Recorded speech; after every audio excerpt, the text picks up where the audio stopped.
And as always, a very warm welcome to this week's Life Issues. You know how some people always seem to know the right thing to say? I mean, how about this? When the whole world is running towards a cliff, he who is running in the opposite direction appears to have lost his mind. But of course, it's not always true that he has, is it? Yes, seems kind of pertinent for this day and age, that quote, doesn't it? Or how about this one? You can't go back and change the beginning, but you can start where you are and change the ending. Or, once people stop believing in God, the problem is not that they will believe in nothing. Rather, the problem is that they will believe anything. Whoever said that sounds like someone who talks sense, doesn't it? So who was he? Well, he was the same person that brought us Wrong Will Be Right when Aslan comes in sight. C.S. Lewis, of course, author of The Lion, the Witch and the Wardrobe, amongst many other books. Clive Staples Lewis, born in Belfast. His mum died, when he was just 9 years old, died of cancer. He fought in World War I. He taught at Magdalen College in Oxford, became an atheist in his teens, but influenced by his friends like J.R.R. Tolkien, author of Lord of the Rings, he converted back to Christianity in 1931, becoming a devout Anglican and an outspoken Christian apologist. Well, 2025 is the 75th anniversary since the publication of The Lion, the Witch and the Wardrobe. So we thought we'd celebrate a bit by talking about Narnia, and Vicky has a podcast in the Life Issues series looking at the world beyond the wardrobe. But we also wanted to talk about the man behind the books. And my guest to do that today is Professor Alistair McGrath, also born in Belfast. He is an author, a theologian and a scientist closely linked with the University of Oxford, again, just like Lewis. And he is the author of Eccentric Genius, Reluctant Prophet, C.S. Lewis, A Life. And it was, Alistair, a very varied and multifaceted life, wasn't it? Well, it certainly was. I mean, there are at least three C.S. Lewises. There's Lewis, who, of course, wrote the Chronicles of Narnia. We know him very, very well. But alongside that, there's also Lewis, who wrote these major academic works, which won him a fellowship of the British Academy. And also, of course, there's Lewis, who writes these remarkable letters, which we can read today and just gain this insight into the deep relationship he had with his friends like J.R.R. Tolkien and others. So Lewis is a fascinating person. We focus on him mainly as a writer, but as a person, he's really interesting as well. And he did, as I say, a broad spectrum of life from very humble beginnings in Belfast, in real terms. They're ending up in Oxford, but along the way, fighting during the First World War, finding himself invalided home again. I mean, all those different steps must have shaped and influenced not just the writing that he brought, but also the perspectives he brought to sort of broader issues of life. Well, that's right. I mean, Lewis was traumatized by the First World War, and you can understand why. I mean, his friends were all being killed around him, and he was wondering if he'd going to survive this himself. And in fact, one of the interesting things about Lewis's later writings is he doesn't talk about the First World War at all. And I think that's simply because it was so traumatic. He didn't want to revisit it because it had been so stressful for him. And certainly you can understand why that made Lewis an atheist, because he really felt that if there is a God, why doesn't he stop this sort of stuff? But actually, as Lewis began to reflect on this more deeply, I think he began to realize, if there isn't a God, you can't really blame God for the First World War. We have to blame human beings instead. So Lewis began to realize things were a bit more complex than that. And in fact, really began on this gradual process of reflection and recalibration, which in the end led him to, first of all, begin to believe in God again, and then decisively to embrace Christianity. And of course, that's the Lewis we remember. Indeed. I mentioned that obviously Lion, the Witch and the Wardrobe, and I suppose the Narnia series, and not least because of the films and the TV series that have been made about him, are probably where, for most people, he is best known. But he was, I mean, there are plenty of other stuff within the canon of Lewis's books, aren't there? I mean, would you describe him as prodigious in his writings? I could call him prodigious. I would say he's very broad. I would say he's one of these curious writers where, you can find very simple things he writes that are very easy to understand, and then much harder stuff that takes you a long time to get into. It's all from the same author, and his ability to address multiple audiences is really fascinating. Lion, Witch and the Wardrobe is a great thing to celebrate because, in my view, that is one of his best writings, and of course, it had a profound impact on people, especially through the movies. How do you feel about his science fiction? Because many people won't be aware of this space trilogy that he was looking beyond this world. That's right. He wrote the space trilogy beginning 1939 through to 1945. And it was a very, very adventurous thing to do. He was, in effect, using science fiction as a way of opening up some really deep questions. One of the questions he's exploring is what happens if science enables us to start doing things which actually turn out to be wrong, and then we find we can't stop doing them? In other words, can you step backwards in scientific progress and say we don't want to go there? And his answer is we can't really. We have to learn to live with this. And one of the reasons why his book, That Hideous Strength, the final in the series of the trilogy, sold so well in August 1945 was that Lewis predicted very clearly that science will enable us to do certain things that actually we cannot control. We're frightened by them. And of course, in the first weeks of August, we had the atomic bomb explosions in Japan. And Lewis, had almost prophesied this rather frightening new world that we're all stepping into. And I think it's a very, very, very prophetic writing that brought that out clearly.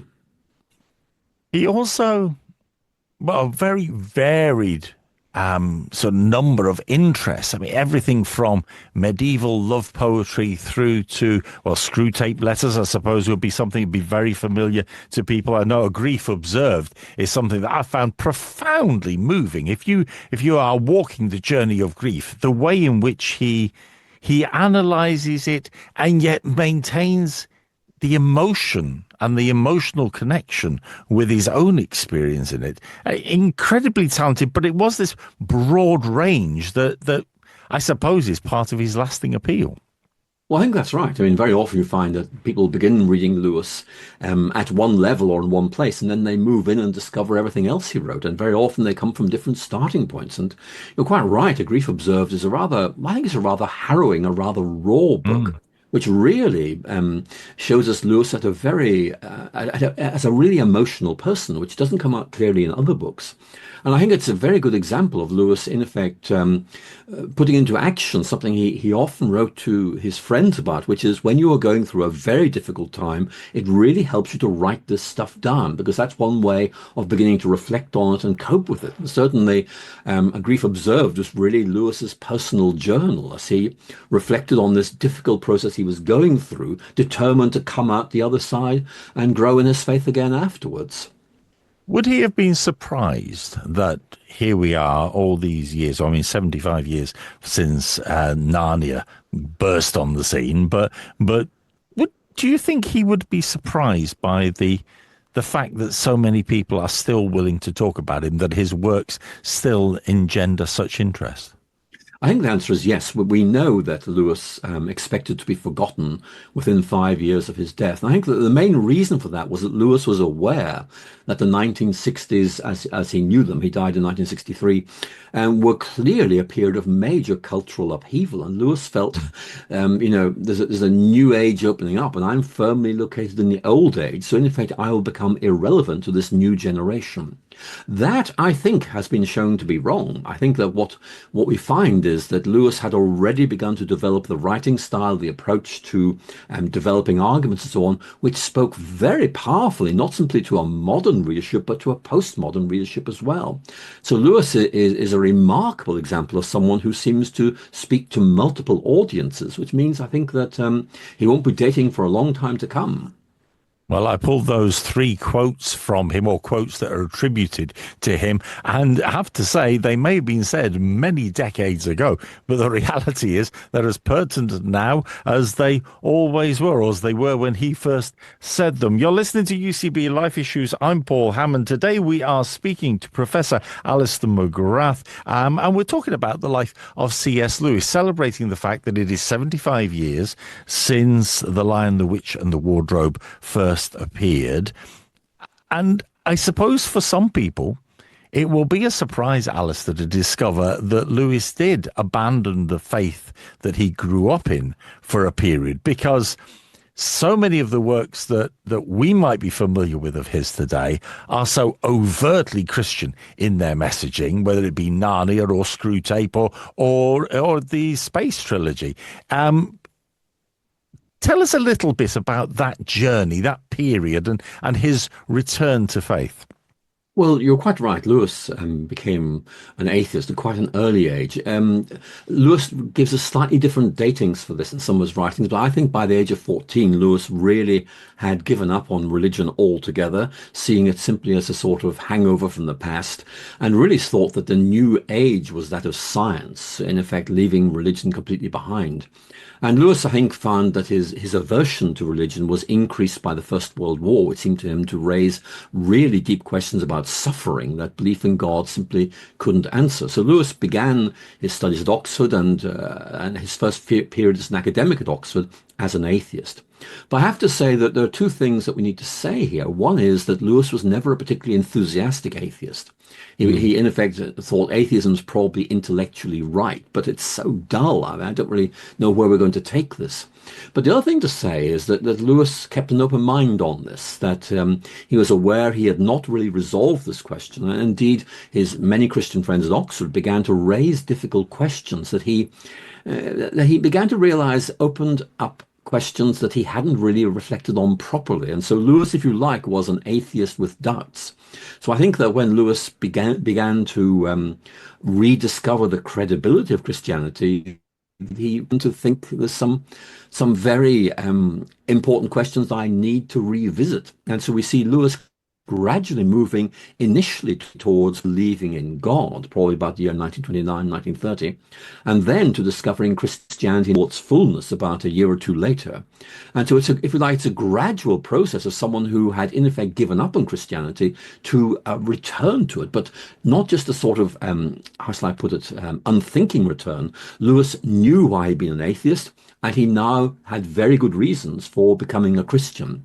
And so in many ways, he was being lined up, I think, to be an apologist, someone who could really speak to people of no faith about how he shares their concerns, but he can see a way of beginning to answer their questions. And of course, that really is what Lewis is remembered for to this day, being a Christian apologist.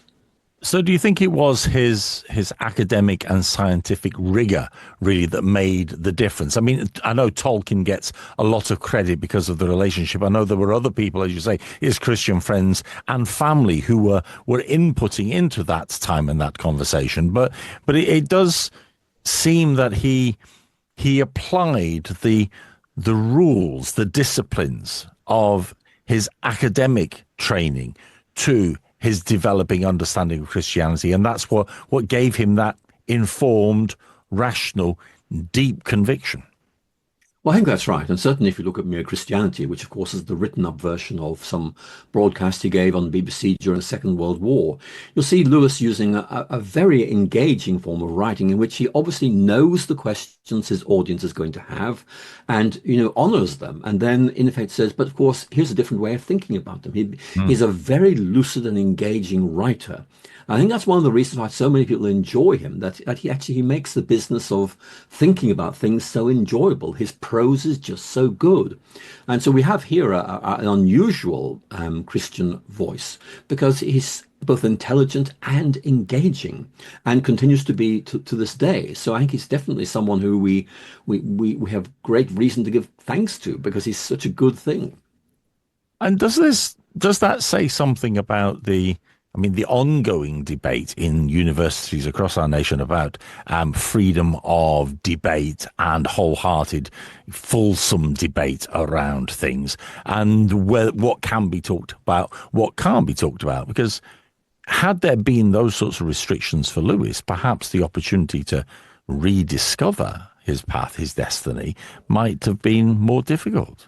Well, I think that's right. I mean, Lewis, in effect, was someone who was in a context where you could talk about things freely.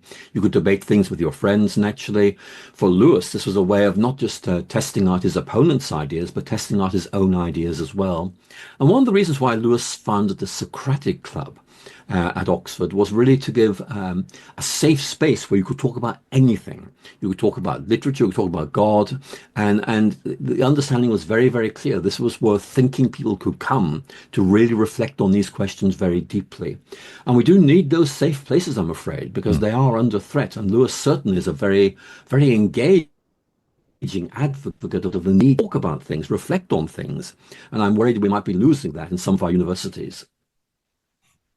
Let's talk a little bit about the Inklings, because this group that he was involved with Tolkien, I mean, for if people have read of his life, they might be aware of it within the context of his his writing and their sort of literature and their look at literature and their assessment of the validity of certain pieces of literature. But actually, they seem to be a far more influential group than just let's sit around and talk about the latest books we want to write.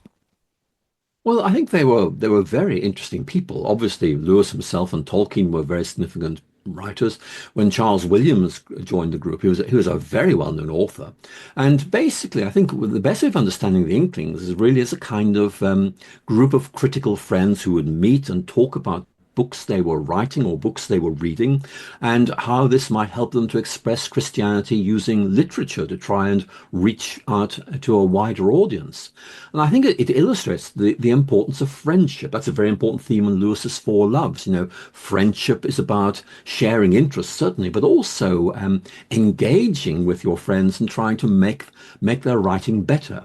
I think that what Lewis found was that his own writing was not simply stimulated, but also enriched by having these friends, asking questions about whether he could do it a different way or a better way. And that support, I think, was really important for Lewis. He's not a lone writer. He's a writer who exists in a group who are there to try and help each other develop their own styles and write more effectively. So there's no doubt the Inklings were very, very significant for Lewis and, of course, for Tolkien as well, as they began to develop these massive literary projects for which we remember them both. And influential as well, just in terms of the life of the university, because wasn't there a story of them deciding that a certain office was not going to be fulfilled by the people that the university wanted, but they were going to put their own candidate forward and actually successfully managed to persuade all those involved that that was a good idea? Well, that's right. Lewis and Tolkien did get involved in university politics, which I'm afraid may have made them some friends and also lost them some friends. So I think that they learned that university politics are kind of a little bit dirty. You know? But anyway, I think that they were both very able writers, and we need to keep coming back to that because basically, if you think about the Chronicles of Narnia or the Lord of the Rings, I mean, in many ways, these works arose from the personal friendship between Lewis and Tolkien. Yeah, and that was the kind of, matrix within which they emerged. How did Lewis become so famous then? Because, there he was, I suppose, for many who were alongside him, a cloistered environment, quietly beavering away in academia, and suddenly he is thrust onto the public stage. He's doing things like Mere Christianity, presenting messages about faith, and also, as you say, the sort of prophetic comments into the state of the world. How did that transition come about? Well, by accident. I mean, it's very, very interesting. Lewis did not set out to become a Christian apologist. He did not strategize. Here's what I need to do to really become very, very well known. I mean, the breakthrough, I think, really was the book The Problem of Pain, which appears in 1940. And Lewis was asked to write that. It wasn't something Lewis proposed. It was an editor said, we think you might be able to answer this one, and it's a very important question. Will you do this? And so Lewis, I think, found that very, very important because this was somebody saying to him, this needs to be done and you can do it. And Lewis, I think, rose to that challenge and did so very, very well. But Lewis also, I think, saw that as, if you like, a validation of his growing sense he was meant to be an apologist. So again, this wasn't Lewis choosing, he was being chosen. Or again, think about the BBC. It wasn't as if Lewis wrote a letter to the BBC saying, I'd love to give some talks for you during the Second World War. No. People at the BBC had read his Problem of Pain and said, hey, this guy can write well, maybe he can speak well as well. Let's try him out because we'd love him to give some lectures to the British public during the Second World War. And of course, as you will know, the first series was so successful, there were three more. So this wasn't something Lewis set out to do. It was other people saying, this needs to be done. You can do it. Please do it. And so by the time Lewis starts taking charge of things again, saying, I'm going to write, for example, the Screwtape Letters, Lewis has gained a certain reputation as a very able writer, able to speak powerfully to the public about things that really matter to them. So I think Lewis really saw his own career was being channeled by forces that lay beyond him. He, in effect, was being shown what he ought to be doing. If you like, he had a sense of calling to be a Christian writer. How great do you think his influence was in that time amongst all the other voices that were speaking, especially perhaps during the Second World War and in the years that followed? Just do we underestimate the significance of his voice amongst all the others? Well, Lewis was a very significant voice at Oxford. In Oxford, they have what's called the university sermon every Sunday during term time. And the person they asked to give the university sermon when the Second World War broke out was C.S. Lewis. Now, C.S. Lewis was not ordained, but they said, we want you, because we know you can talk about these things. I think Lewis basically did really emerge as a credible, intelligent, reflective, and engaging writer and speaker. And to be honest with you, there weren't that many of them around. So Lewis really, if you like, got noticed so much, not simply because he was very good, because actually there weren't all that many others who could really speak with the same wisdom and authority as him. And of course, once people began to hear him, they began to almost become followers. They began to say, what's the next book going to be about? And Lewis, having written books of this kind, really, not because he wanted to, because people said he ought to, began to realize that this was what he ought to be doing, and kept doing it with The Great Divorce and writings like that. So if you like, you can see Lewis really gaining a very wide readership. And then, of course, the big transition is when he began to be noticed in America. Americans began to say, this guy has got a style of writing, an approach to Christianity, which is really new and exciting. And so Lewis really had a breakthrough in North America because he was seen to be different. He was seen to be adopting an approach that really was very, very interesting and engaging. And of course, America's never lost its love for C.S. Lewis. And incredibly imaginative as well. I mean, you mentioned The Great Divorce there, but to come up with the idea of a story that is fundamentally a bus ride between heaven and hell. I mean, it's just, where do you come up? Why a bus? Where do you come up with that? Well, exactly. Or again, think of the Screwtape Letters. Where on earth did you get that idea from? A junior devil and a senior devil. It's brilliant. I have no idea. I mean, one story I've heard is that Lewis had an idea for the Screwtape Letters during a very dull sermon when his mind began to wander. Oh, all been there, yeah.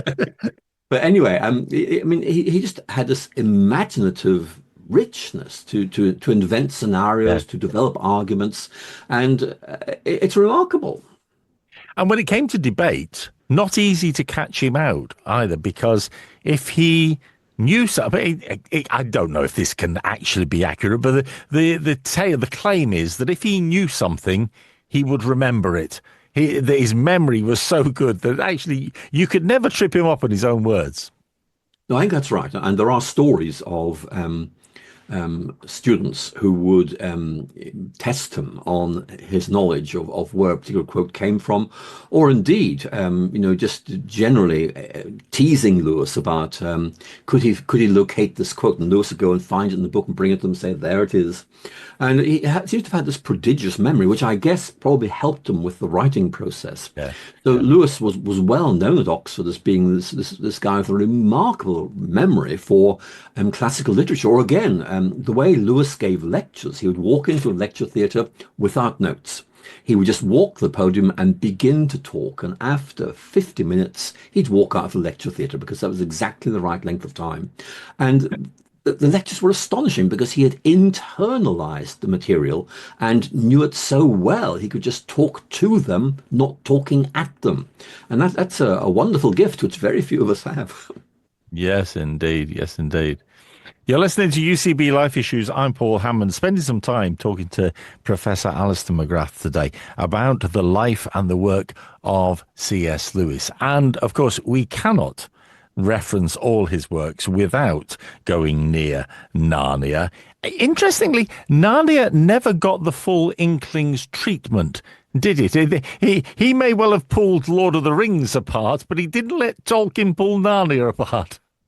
No, you're quite right. I mean, surprisingly, Narnia doesn't seem to have been talked about very much at all at the Inklings. In fact, Lewis showed his friends the proofs of Lion, Witch and the Wardrobe at lunch one day, but they weren't involved in developing the text at all.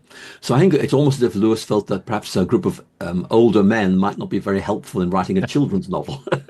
But anyway, the point is that Lewis just had this remarkable ability, which I think is influenced by his own reading of children's books and, of course, his childhood memories. He knew what children would like.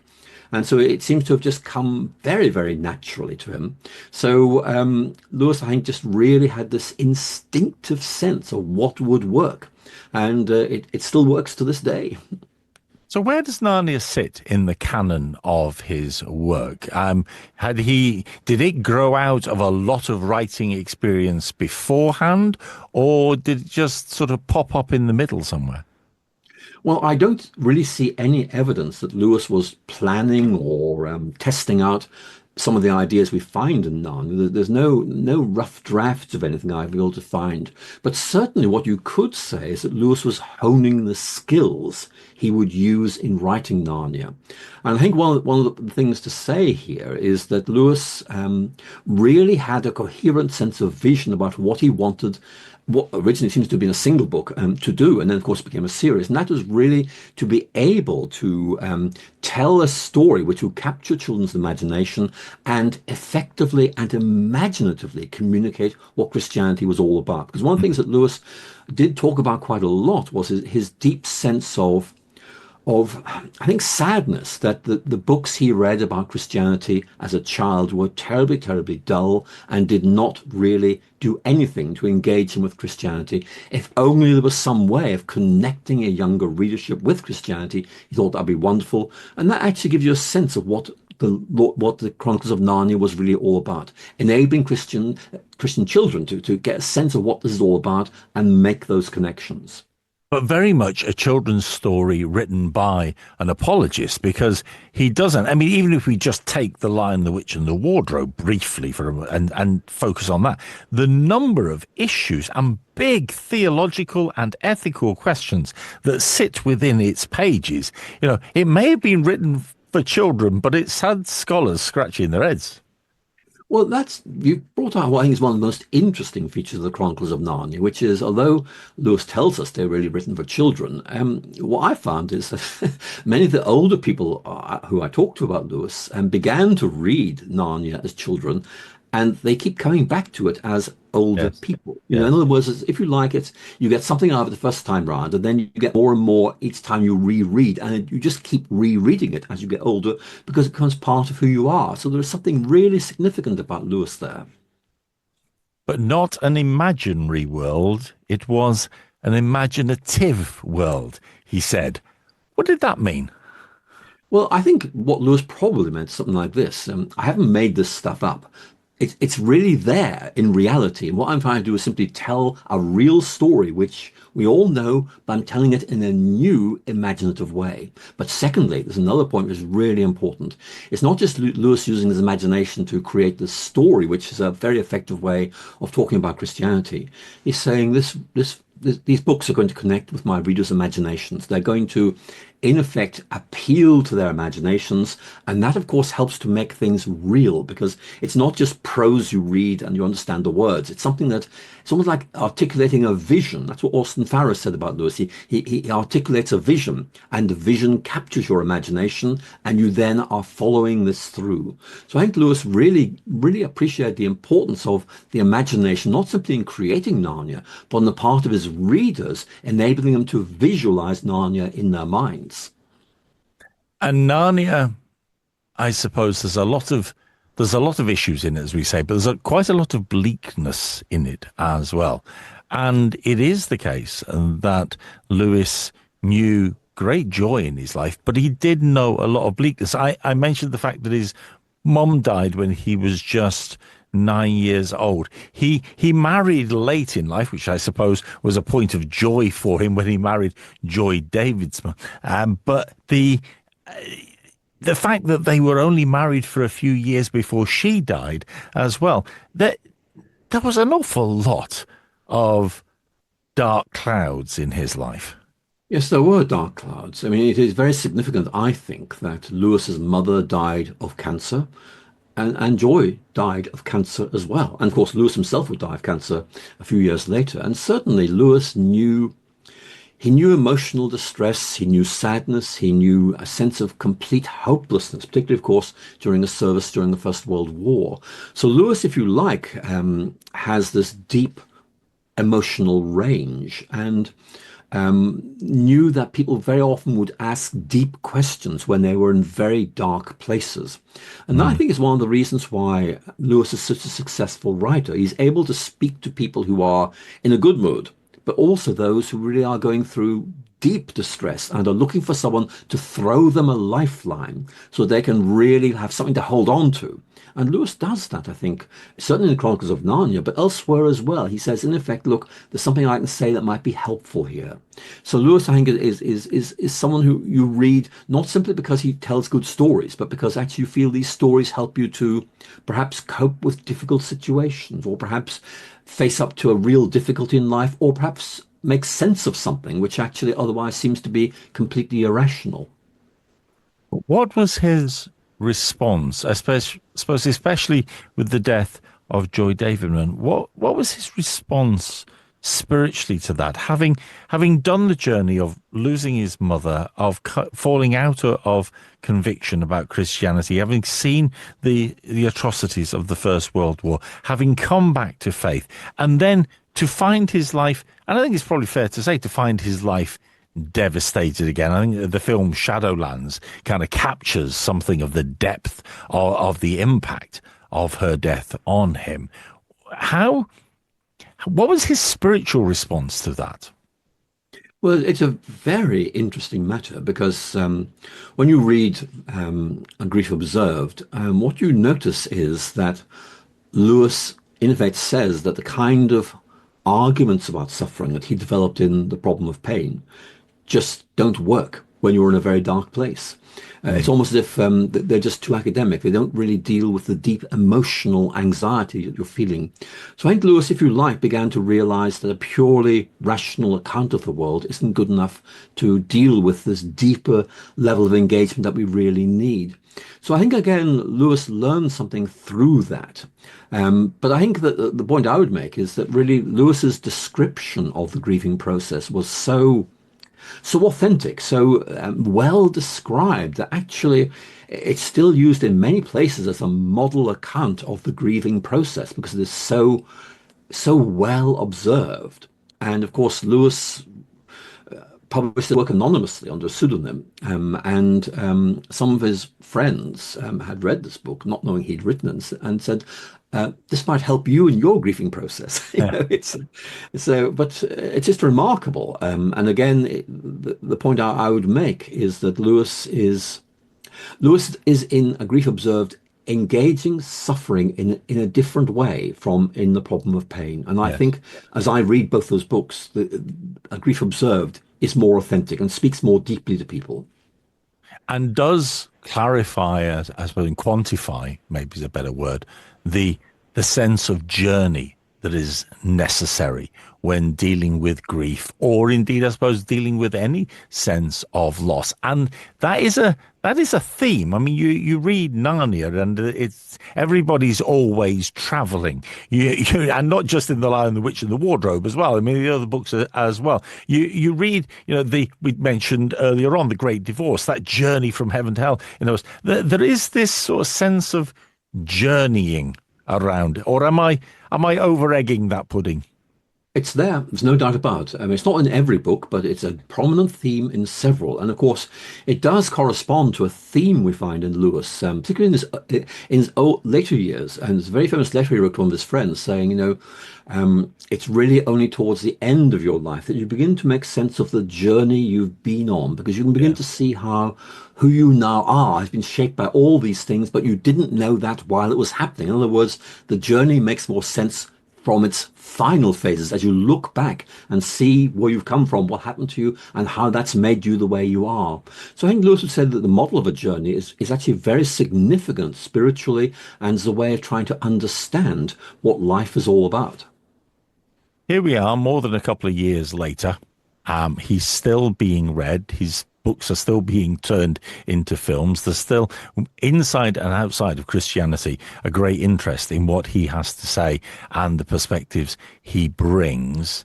What is the message of Lewis for our modern age, do you think? I think Lewis says a number of things. Let me try and tease out a few that I think are really helpful. One of them is this theme that we live in a world in which different stories are told about who we are, why we're here, what we're meant to be doing. And Lewis is saying we have to choose. Remember, in Narnia, the children hear different stories about what Narnia is, what it's all about, and have to figure out which one's right. And Lewis is trying to say we all have to work out what is the best story that can be told about this world and about us. And once you grasp that story, you step into it and become part of it. You're not a spectator, you're a participant. And again, that's a very important theme for Lewis. Christianity is not something you look at from the outside. You get inside it. It makes sense of you, it makes sense of life, and you live it out. So that's a very important theme. Another point, which I think is really important, is Lewis's emphasis, which you find particularly in Surprised by Joy, but it's there elsewhere as well, on the importance of this deep sense of longing for something that's really significant and realizing that nothing in this world seems able to satisfy it. Because for Lewis, God is the heart's desire, and God, if you like, creates the sense of emptiness within us to help us realize only God is able to fulfill it. And that's such a powerful theme. Lewis uses it apologetically, but it's just so important in everyday Christian life as well. And with all that's going on in the world around us, and all that's being said, and all the different messaging that there is, and of course the complete transformation that there has been in the way the information is communicated and so on, what would you say to those who perhaps have come across Lewis through films or whatever, but have never actually picked up his books? Why should I read the book, not just watch the film, Alistair? Well, I think the films are great, but the books actually do slightly more. They don't just describe what's happening, they reflect on what is happening. And very often, Lewis's reflections on what's happening and what it means can't be converted into a movie narrative. That's the key point, really. So what I think you'll find if you're watching this or listening to this and you've watched the movies, the books will give you a deeper level of engagement. You'll recognize the stories, but you'll begin to go deeper in. I think you'll find it much more satisfying. So see the films as a gateway into the books, and I can promise you'll find something really worthwhile when you start to read. And by the way, read it slowly. It's really good. Just take your time. Yes, don't skim through it. Give yourself time to read it, because the truth is we may be 75 years on since the publication of The Lion, the Witch and the Wardrobe. But not only is Lewis's work as popular now as it ever was, but he still has something to say. And of course, that's not just true about Narnia, but about a whole range of his books that are worthy of taking the time to pause, to explore, to search out, and with fair degree of confidence, I would say, keep as something that you will come back to again and again. My guest today, talking about the life of C.S. Lewis, Professor Alistair McGrath. Alistair, lovely to speak to you. Thank you for joining us today on Life Issues. A great pleasure being here. Thank you very much for having me. And of course, thank you as well to my producer for this week's Life Issues. I'm Paul Hammond. Why not join me next week for another one? Ta-da.